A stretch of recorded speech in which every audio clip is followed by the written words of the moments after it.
new? Anyone care to share? Anything interesting? No.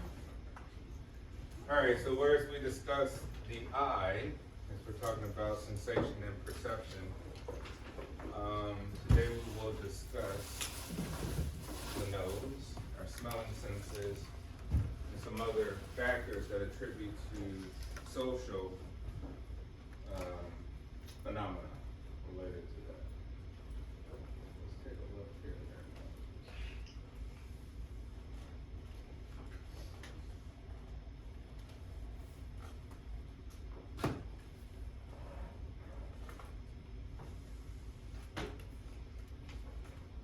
All right, before we get into the notes, all right, we're talking about perceptual organization.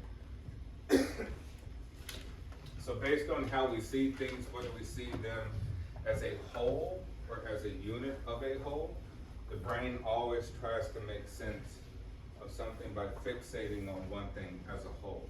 So in order to do that, we have to sort of interpret what we're looking at, even though the background of what we're looking at may have other compositions to it that could be distracting, right? So here we're trying to fixate.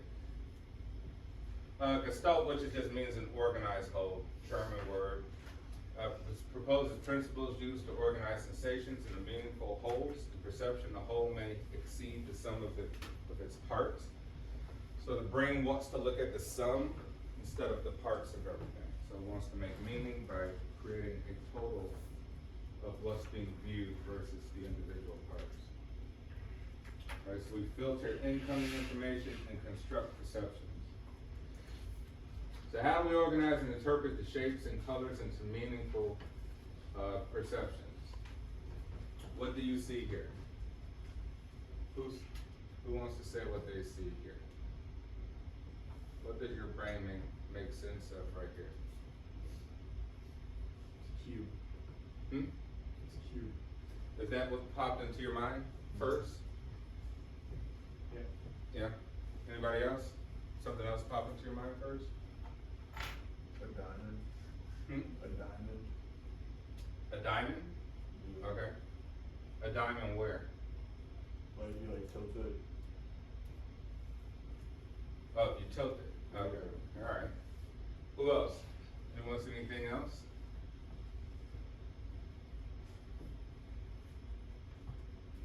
Anyone see a pattern of some sort? Like, did your brain identify a pattern of some sort?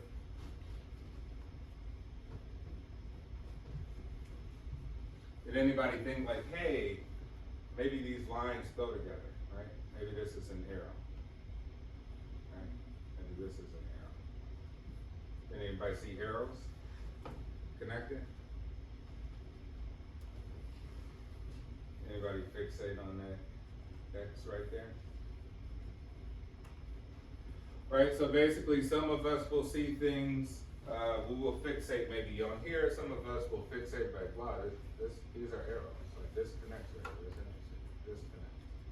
Some of us will see the total picture, others may see a shape, and others may see something else. Remember we talked about that Rorschach test where you see ink blots, we'll all see something different, but it'll basically give information on how we view things. Are we a detailed individual? Are we more of a holistic, perceptual type of person? Or do you see the big picture for everything you typically look at? Are you neurotic and fixate? Like, I can't stop thinking about that little X right there, right? Will you fixate on that? You can tell a lot about a person just by their visual perception of objects. But we all tend to organize information as a whole some sort, right? So this could be a whole, this arrow could be a whole, this could be a whole, this whole thing could be a whole. And in some way we're gonna create a whole in some manner. What's the first thing that pops in your mind here? What do you see?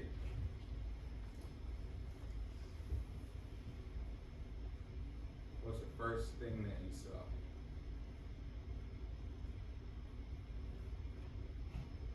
two faces with a glass in the middle.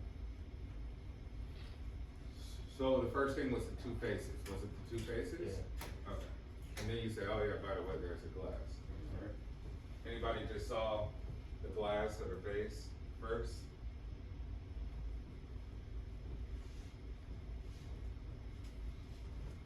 Right, so we'll make sense of this, and you will say, well, how do we make sense of that? Like, was black more important than the white here? Was the white more important than the black? What was the first thing that came up as significance of importance in this contrast? Right?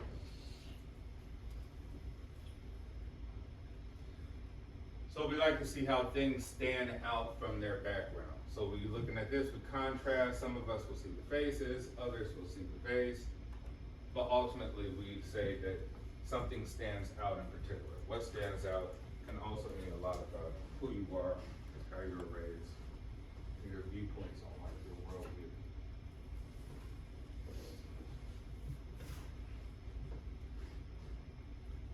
So we want to organize our stimuli into coherent groups, right? Sometimes we see things and we say, well, they make sense because they're close together, right? Like lines or objects, right? That makes sense. They're close together. There must be something meaningful of why they're close, right? And then continuity, perceiving smooth, continuous patterns rather than discontinuous ones. So then we try to look for patterns. We try to say, well, this one kind of flows together as opposed to this. And then our brain wants to fill in gaps to create a complete whole object. Like if you're ever on social media and someone posts a meme and they're like, oh, I couldn't see it, but now I can see it now, and it still takes you 15 minutes to try to figure out what you saw, and you just go straight to the comments for the people where you try to figure out what you saw, right? It's difficult sometimes based on whether things are closed, they're continuous, or that they're open and we need to close them in some way, right? That'll create confusion. So here's some representations, right? Here, proximity, we say, well, these look like three very similar parallel lines, right? These vertical lines, like they go together in some fashion. We would say here, this is continuous, right? There's a straight line that goes through, and there's a continuous form of a wave here, and this will be closure. We would say all of these open. These are open. This may make no sense at all. This may make sense in some form or fashion. We'll be able to create some sort of shape from that in our mind, in our mental model. So we group things based on these factors: how close they are to one another, do they flow in a pattern of continuous movement, and whether they are closed, open. Open would be confusion. It wouldn't make any sense. And we also have depth perception. We have depth perception even as babies. So they've done tests where they've put a plexiglass over, say, like a similar pattern, and then the baby can, and then underneath that plexiglass, let's say it's a 3-foot drop, right? But the pattern still consists, and if you're not paying attention, then you would think there's a continuous pattern you just walk over. Right? Babies tend to not walk over this invisible line that you create, which shows that they understand that there's a drop in the floor. They understand depth perception. So we have that even as infants, right? But here, the ability to see objects in 3 dimensions, right? Length, height, width. Although the images that strike the retina are 2-dimensional. It allows to judge distance and is present, at least in part, at birth in humans and other animals. So here's that test right here, right? So we got a plexiglass over this drop, but the pattern's continuous. So you would think that the baby wouldn't know any better and just continue to crawl over that invisible line, that threshold. And tests show that no, that the child can recognize that there is a drop there, even though the pattern is consistent. So So we're able to understand three dimensions in our brain. And we'll talk more about that with our cochlea. Who knows what the cochlea is? Anybody ever had vertigo? You've had vertigo before? How was it? What was your experience? I felt really weird, if that makes any sense. I definitely really struggled to stay up. It was like I was constantly shifting, if that makes sense. Yeah, yeah. Balance. Your balance is off, right? We'll get to that, how we have this, basically this carpenter's level in our head that keeps us balanced, so our orientation in space, we're able to know it. Just like a level too, has a little bubble in it too, with fluid.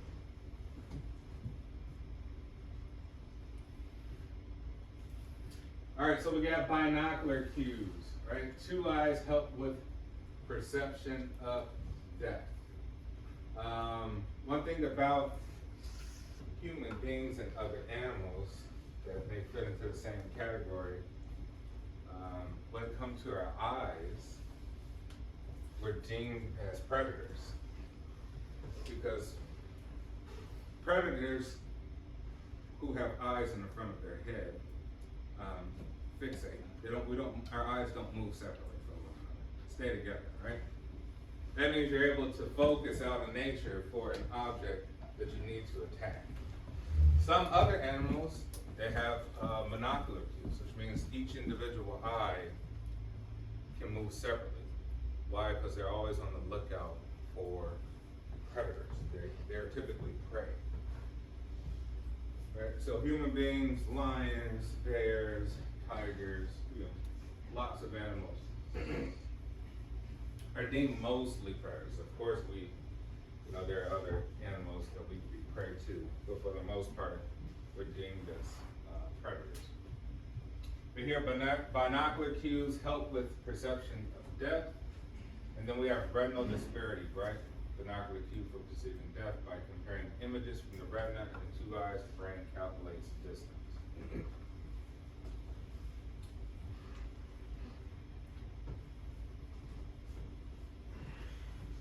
And then we have monocular cues, which is just looking through one eye. So if you're able to hold your right hand over your right eye and look at your nose, right? And then look at the image in the room. See how much you see. Doing that, and then you're like, okay, let me do it with the left hand, put it over your left eye, completely two different angles, two different viewpoints, two different ways that you see, right?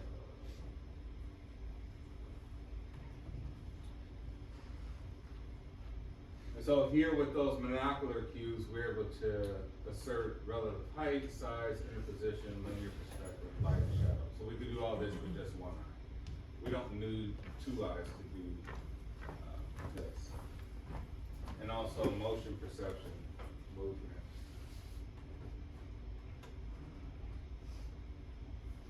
All right, perceptual constancy. Objects are perceived as unchanging, having constant color, brightness, shape, and size, even as illuminated retinal images change. So we look at something for a long time, basically, we fixate on that. It's going to be hard to observe change in that, even if there's actual real change in the brightness to it or the shape of that object.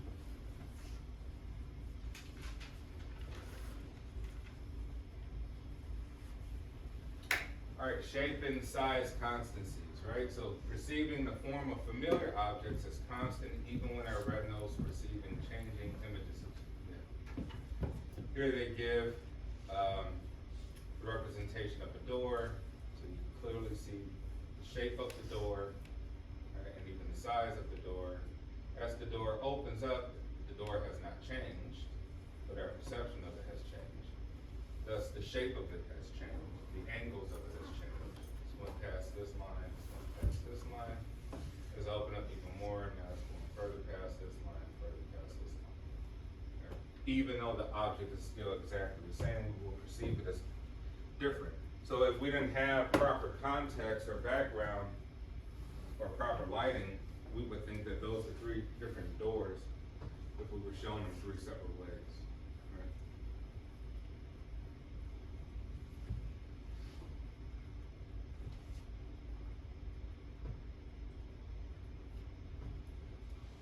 Let's see if we can get to,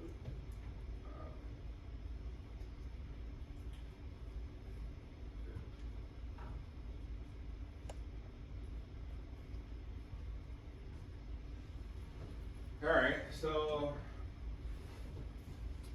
listening, right? Our other sense. Now, technically, we have six senses, right? Maybe even more theoretically, if you argue, right? Sight, smell, taste, right? Hearing, touch. But also that space and motion is another sense that we talked about, that cochlea. So here sound waves are coming through the auditory canal in your ear. There's bones in the middle, called your middle ear, and your eardrum. The sounds reverberate off to create frequencies. And then we have receptors back here. Then we have the semicircular canals, and our cochlea. Their cochlea is what fills with fluid, and that perceives your motion. That part is into your auditory cortex of your temporal lobe to make sense of what you're hearing. And we have a host of nerves and cells here and here.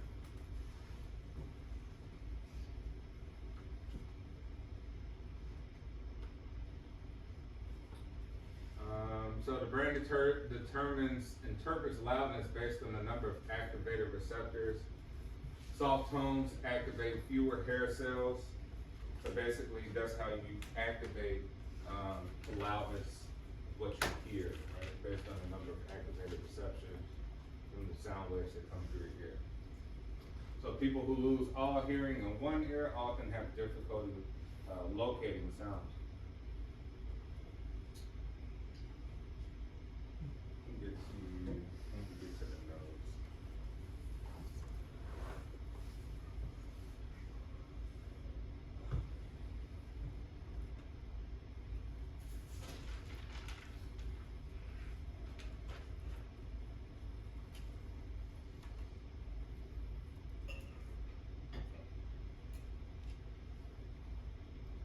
Who here is familiar with pheromones?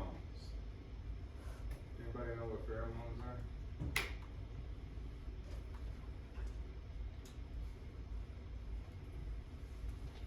You know what? I don't know where the slides on the nose is. All right, so I'll just briefly talk about pheromones, right? So in most mammals,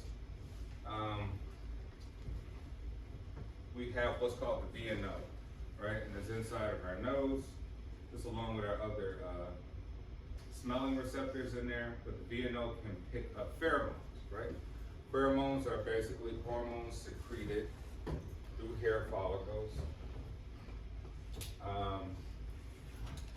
And what that does is to give information about how attractive someone is based on their fertility and other reasons, biological reasons. And so really, we think that people are attracted to each other based off of pheromones as opposed to just outward physical appearance, right? So for men viewing women, men can pick up if a woman's ovulating, right? We can say these pheromones aren't visible, and they don't have a scent. Like there's really no chemical compound to pick up an actual scent like you would with a woman. So they've done tests to see if this is actually true, right? So they did one test where they had men take showers, clean themselves with unscented soap, right, and put on white t-shirts, cleaned and unscented detergent, and they would present it to women to smell, right? They would do this for a few hundred men. And the women would rate the men based off sexiness, or if they found a man attractive or unattractive, all these different things. And going back to the men, the testosterone levels were measured too. So guys who are very, very high in testosterone a lot of the women found to be way, way more attractive. Never seen these men, right? They're just smelling t-shirts here. The other thing is what they call the McClintock effect, right? So it's been theorized, it's been studied, sometimes argued against, but mostly for, is that when women live together, that they tend to adapt each one's cycle, right? They pick up on each other's cycle. Typically, it starts with the dominant alpha-female cycle.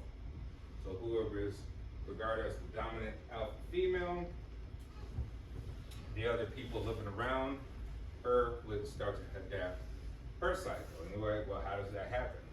Well, it happens from the receptor cells in the VNL, right? So they pick up each other's pheromones and they link and sync up. So it makes it interesting to think that people we may be not just attracted to in a romantic setting. This is a very social thing. That people that we find we want to be close by or friendly with happens to exude from pheromones, right? Not just physical outward appearances. So there's something to keep in mind because it's basically this invisible effect of how we gravitate towards people. All right, we'll talk a little bit about pain.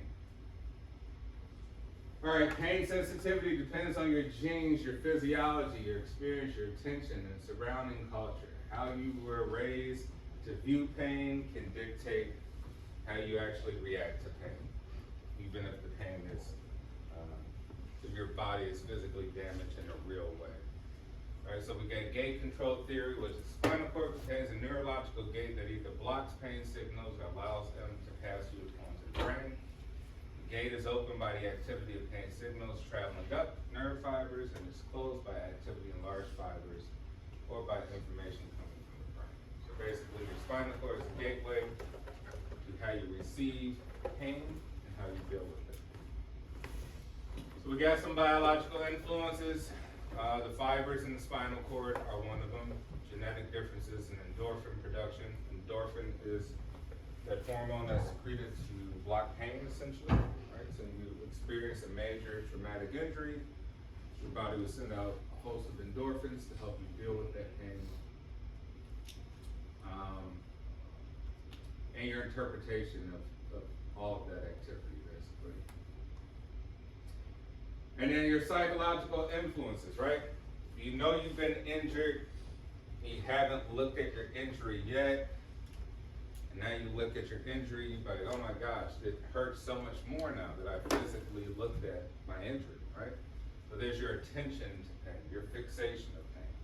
So if you do out of sight, out of mind, you can help alleviate a lot of that pain that you're feeling. Learning based on experience. If you were taught to react to injuries or pain in a certain way, and as an adult later on, you will identify anything as great, great pain, even though it may be very minimal in reality. And then your expectations, right? Your observation of what a certain injury is by just looking at it on someone else. You may have an expectation that their reaction should be your reaction, right? And so you see someone who could deal with a particular injury well, you may have the expectation that you also could deal with it well. Thus, you may feel less pain. But if you have the expectation that that particular injury is very, very bad, you will have a great reaction to it. And then sociocultural influences, right? The presence of others. If we direct this energy or fixation on to other people, we won't feel as much pain that we're going through. We've divided our mind into other places. Right? Especially if they've shown empathy towards us, or we have shown empathy for others. Pain will be different. We've modeled pain in our brains on how we believe that people should handle it. Cultural expectations, right? Toughen up, right? Suck it up. If you were taught that way to deal with the pain, Typically, you're gonna try to hold it in and not express it. If you're taught to get it out, typically you would express it very, very verbally or otherwise. So pain is a personal experience. Pain is all very, very personal. It's not measured on any sort of normalized scale. There's a lot of factors that go into it that could change the way you feel about it. Alright, so sensory receptors, what are called nociceptors, respond to potentially damaging stimuli by sending impulse to the spinal cord, which passes the message to the brain, which interprets the signal as pain. So here you're talking about, you stepped on a tack, here with your big toe, the stimulus gets shots up, this impulse, and now you get the cell body of the nociceptor here, and you have the nerve cell. It all comes through here, it shoots up and sends a message all the way projected to your brain. It says that we need to send some endorphins there to try to treat this. Anybody know what a placebo is? Anybody ever taken a placebo? Yes.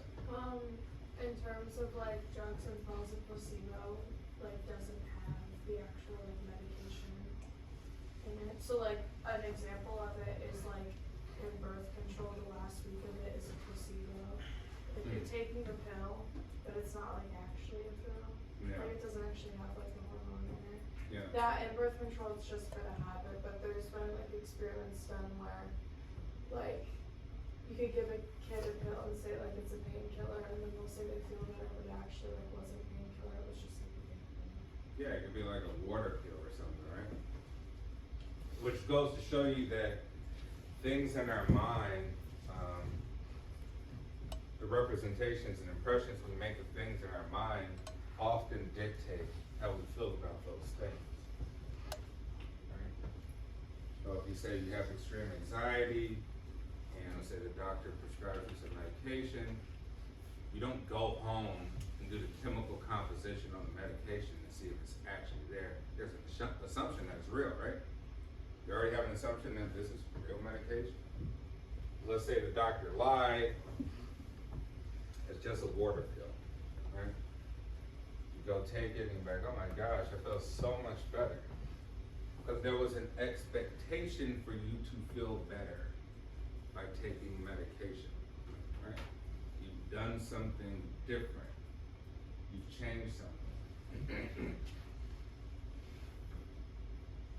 So you've distracted and drew attention away from painful stimulation, right? So fMRI's scan reveals virtually reality play reduces the brain's pain-related activity. What time is it?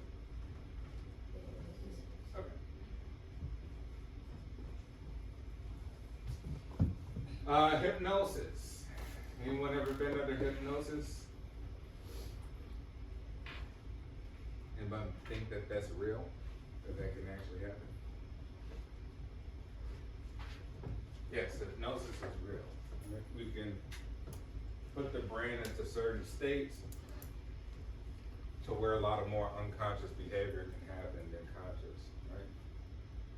But here we're talking about controlling pain through hypnosis, which social influence theory, which is disassociation, dual processing. Sensory information does not reach areas where pain-related information is processed. Right? We disassociate. Try to get you to think about something else other than where the pain is directed. So basically, if you got pain in your foot, think about your arm. You thought about your arm when the pain was first in your foot, you can disassociate the pain in your foot. Right? But you can also do the opposite and relate it too. Let's say you hurt your foot, and now you're thinking about your arm, and now you say, ouch, my arm hurts. Like, well, you didn't have an injury to your arm, but you can transfer that energy directed towards other places. So selective attention. You can select where you want to place the attention of pain.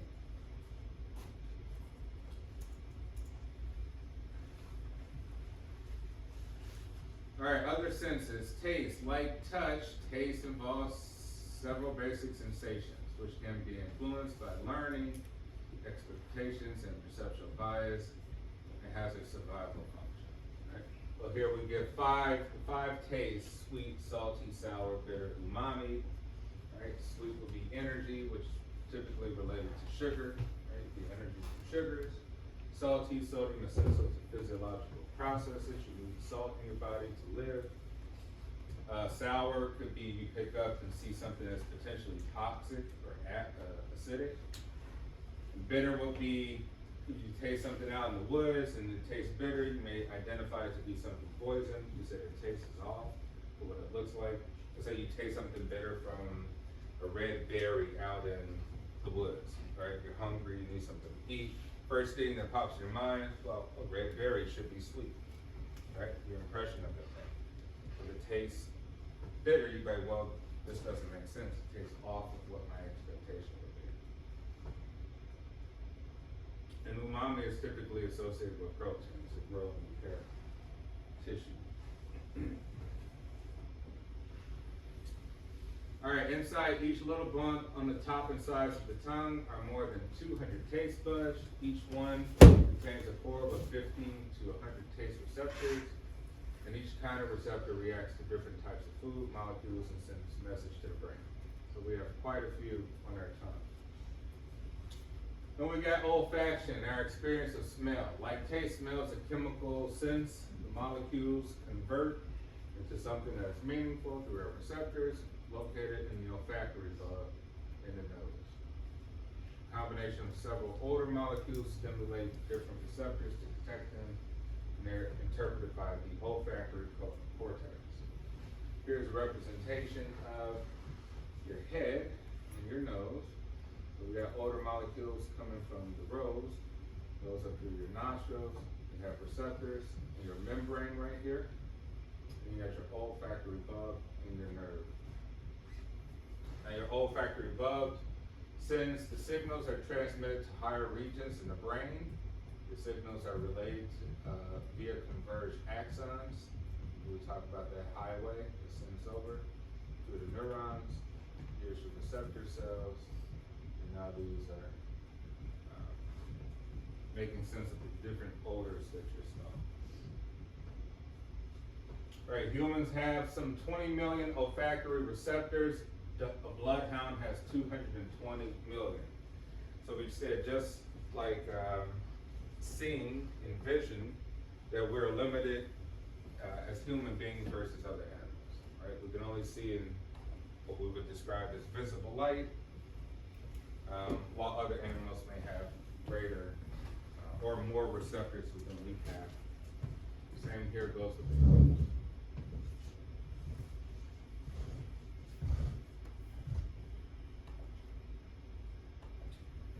Alright, the brain circuitry for smell also connects with areas involved in memory storage, which helps explain why a smell can trigger a memory.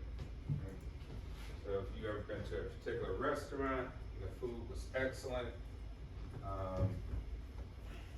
you'll store it in your memory, and that place will probably always hold dear to your heart to be some sort of special occasion, place you would want to celebrate from. If you've had food poisoning, then certain foods you probably would avoid for quite some time until it's gone from your memory. Right? That food would stay in your memory, and even if you went to another restaurant, you would think it would not make you sick, your memory probably won't allow you to eat it because your brain was our last interaction with this food made us sick. So we say that last sense, the sixth one is that vestibular sense, right? Your sense of body movement and position, including the sense of balance. That one's really important because you think the earth is constantly moving, the earth is tilted on its axis, right? We're not in some fixed vertical position. We're in a position in reference to where we are on earth. So we always need to have some sort of movement in our mind to think where we are directly in position to where we are on the ground. Right?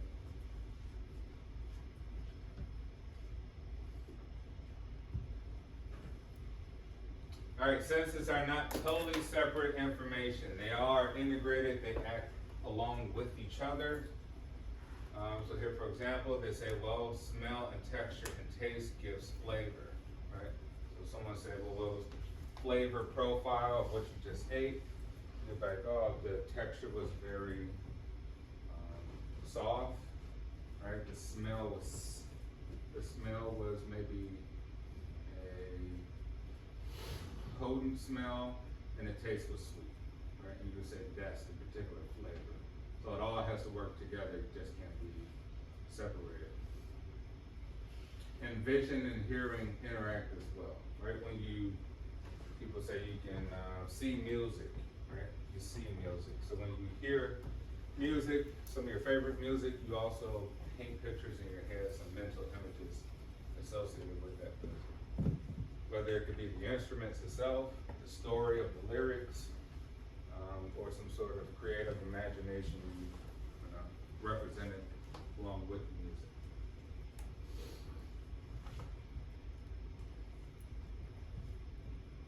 We got embodied cognition, influence of bodily sensations, gestures, and other states on cognitive preferences and judgments, right? Physical warmth may promote social warmth. So some people are huggers, and that promotes some sort of social information to them, right? How much the person is willing to touch. So we could say people have different love languages, right? And how they express something socially or in a group or in a romantic partner. And that's how they create preferences and judgments with other people or objects for that. Let's say here we could say social exclusion can literally feel cold, right? You feel cold when you're ostracized out of a group, stigmatized, right? If you're judged by your friends or family, there could be a literal feeling of coldness,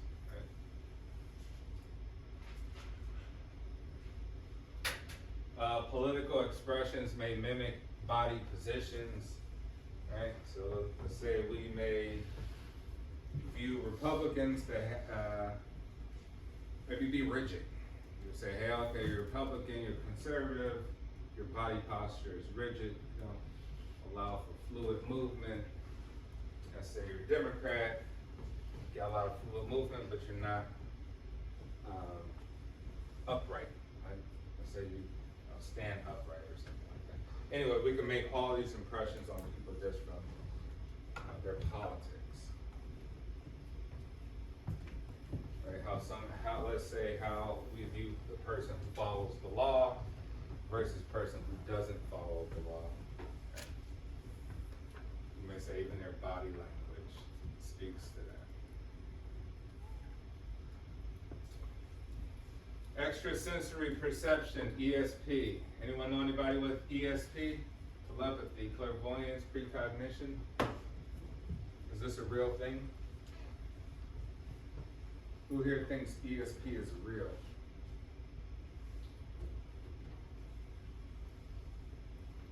Anybody? You don't believe in ESP? Like you can just pick up on stuff? Maybe predict the future? Oh yeah, I do. Huh? I do. You yourself, or you know people who? I just think, I don't think you can like do crazy stuff, but like, I feel like you gotta go small into it, In what way? Like? I don't know, like deja vu. Explain a little bit further. I don't What know. about deja vu?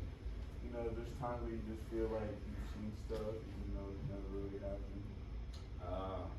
Okay, like you've seen it before, right? Like, But you can't really identify where you've seen it, and you think you haven't really seen it before. Yeah, like you lived, like you've like seen it, but like you haven't lived it until you like lived it. I don't know. Yeah, I mean, deja vu I think happens to all of us, and that could be a form of ESP. If you picked up on something that actually never happened, but you're making sense of it. Telepathy.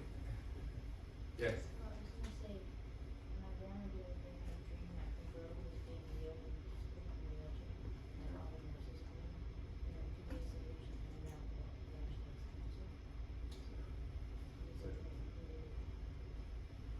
he's in a totally different country. Wow. Yeah, so it's been studied by what we call parapsychologists, and you know, there's a lot of proof. Well, what we could prove, only what we could prove. So they've done experiments. There's some experiments that could anticipate that people can anticipate future events. Some of the critics describe them as flawed methods, and most research psychologists are just skeptical, right? Just from a scientific point of view. Not an All right, we will end off here. The chapters will get better. I know that this one is more drier than the other one, but as we talk more